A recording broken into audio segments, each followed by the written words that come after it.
India में बहुत बड़ी एक डेमोक्रेसी है, ठीक है? इंडिया एक बहुत कंट्रीज़ में इंडिया जो है एक बहुत ही बड़ी डेमोक्रेटिक कंट्री है, ठीक है? पर आप ये सोचोगे कि इंडिया की जो डेमोक्रेसी है वो इतनी बड़ी है तो इसका इतना ज़्यादा फंड कहाँ से आता है? भाई 600 करोड़ जो फंडिंग होती है, ठीक है? जब भी इलेक्शन होते हैं तो 600 करोड़ की फंडिंग होती है, ठीक है? पॉलिटिकल पार्टीज़ के पास 600 करोड़ रुपए कहाँ से आते हैं? अब ऐसा तो है नहीं कि कोई नेता अपनी जेब से भाई पैसा डालेगा वहाँ पे, ठीक है? कोई नेता ऐसा तो है नहीं कि जेब से अपना पैसा डालेगा, ठीक है? तो इनके पास इतना पैसा कहाँ से आता है? तो आज आपको ये चीज़ बताई जाएगी कि इंडिया में जो पॉलिटिक्स है, इंडिया की जो डेमोक्रेसी है और इंडिया में जो पैसा आता है, वो आता कहाँ से है पैसा कि जो डेमोक्रेसी में लगाया जा रहा है, ठीक है? इंडिया में अलग-अलग पार्टीज़ खड़ी हो रही है भाई, बीजेपी खड़ी हो रही है, कांग्रेस खड़ी हो रही है, तो वो बताया जाएगा कि आपको भाई वो पैसा आ कहाँ से रहा है, ठीक है? जो इतने सारे लोगों का पैसा इतना 600 करोड़ की जो फंडिंग हुई है, ठीक है? 600 करोड़ रुपए की जो फंडिंग हो रही है, वो पैसा कहाँ से आ रहा है? तो वीडियो में बने रहो और पहली बार आए हो चैनल पे तो ज़रूर भाई सब्सक्राइब बटन दबाना, ठीक है? लाइक करना भाई, आप लोग वीडियो देखते हो पर सब्सक्राइब नहीं करते। तो भाई प्लीज़ यार भाई को सपोर्ट करो, सब्सक्राइब करो, ठीक है भाई? तो आज चलो हम स्टार्ट करते हैं कि इतनी फंडिंग कहाँ से आ रही है, ठीक है?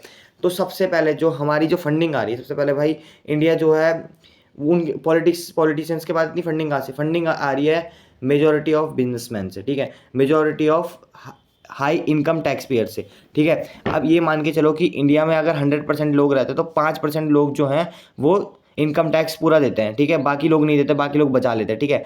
तो अब किन-किन चीज़ों पे टैक्स है, वो मैं आपको आगे बताऊँगा वीडियो में, पर सुनो कि फंडिंग कहाँ से आ रही है। भाई 600 करोड़ की फंडिंग जो पॉलिटिकल पार्टीज़ ले रही हैं, वो कम नहीं होती, ठीक है? एक इलेक्शन में 600 करोड़ की फंडिंग आ रही है।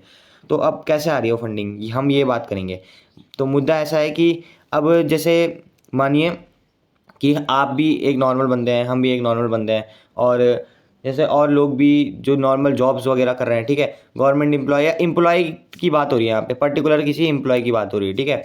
तो एम्प्लॉय जो होता है वो सैलरी बेसिस पे काम करता है, ठीक है? अगर आप एम्प्लॉयर हो तो आपकी सैलरी आएगी, ठीक है? अगर आपकी सैलरी आएगी, ठीक है? अगर आपकी सैलरी आएगी तो क्या होगा? तो जो सैलरी होगी आपको उस पे टैक्स पे करना पड़ेगा, ठीक है? तो जो सैलरी आएगी आपको उस पे टैक्स पे करना पड़ेगा, ठीक है? बट इन केस अगर आप एक बिजनेसमैन हो, ठीक है? तो आपकी सैलरी पे कभी टैक्स नहीं कटेगा। क्यों नहीं कटेगा? भाई जब सैलरी आती है तो बैंक में आती है तो उस पे कुछ ना कुछ टैक्स कटता है, ठीक है? अब तो जो नया रूल आया है वो उसमें ये बोला गया है कि जो जिस बंदे की 7 लाख से नीचे सैलरी होगी उसे कोई टैक्स नहीं देना पड़ेगा।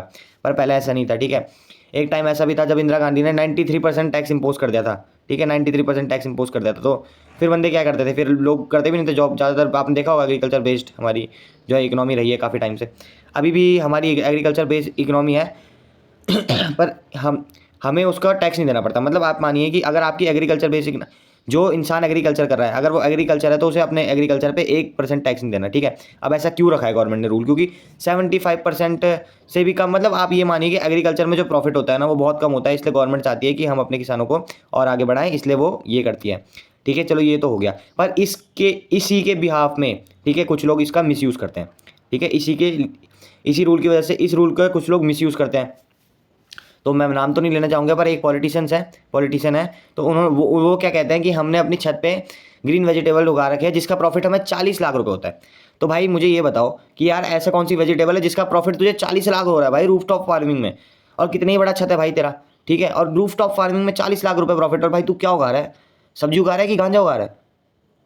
सब्जी उगा रहा है कि गांजा उगा रहा है जो 40 लाख रुपए प्रॉफिट हो रहा है तुझे, ठीक है? पहली बात ये कि अब वो बंदा टैक्स नहीं दे रहा। क्यों नहीं दे रहा टैक्स? क्योंकि वो तो बोल दे रहा है भाई मेरे तो एग्रीकल्चर इनकम से आ रहा है, ठीक है? ये कुछ तरीके होते हैं जिससे ये लोग अपना टैक्स बचाते हैं, बड़े बड़े पॉलिटिशियंस। पहला तरीका ये हो गया।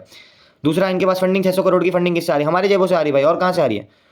हम लोग मेहनत करते हैं यार, 10,000 20,000 15,000 30,000 रुपये नौकरी कर रहे हैं, ठीक है? पूरे पूरे दिन जॉब्स कर रहे हैं, ठीक है? मेहनत कर रहे हैं यार, उसके बाद क्या कर रहे हैं? उसके बाद कहाँ जा रहा है पैसा? इनकी जेब में जा रहा है भाई, इनको थोड़ी करना है। ये तो कर वसूल रहे हैं, ठीक है? दूसरी चीज़ ये हो गई। आप ये देखो, अगर आपके पास, ठीक है, अगर आपके पास कैश में, ठीक है, अगर कैश आ रहा है आपके पास, ठीक है, अगर आप कहीं पे चलो जॉब कर रहे हो, अगर आपके पास 10,000 रुपये कैश आ रहा है, ठीक है, अगर आपने कहीं जॉब करी, आपको 10,000 रुपये मालिक आपको कैश दे रहा है, तो ये समझो कि वो टैक्स फ्री इनकम है, ठीक है, आज की डेट पे। क्योंकि आपने जो लोग कहीं मॉलों वगैरह में भी नौकरी करते होंगे उन्हें भी पता होगा कि वो बता तो देते हैं कि 10,000 रुपये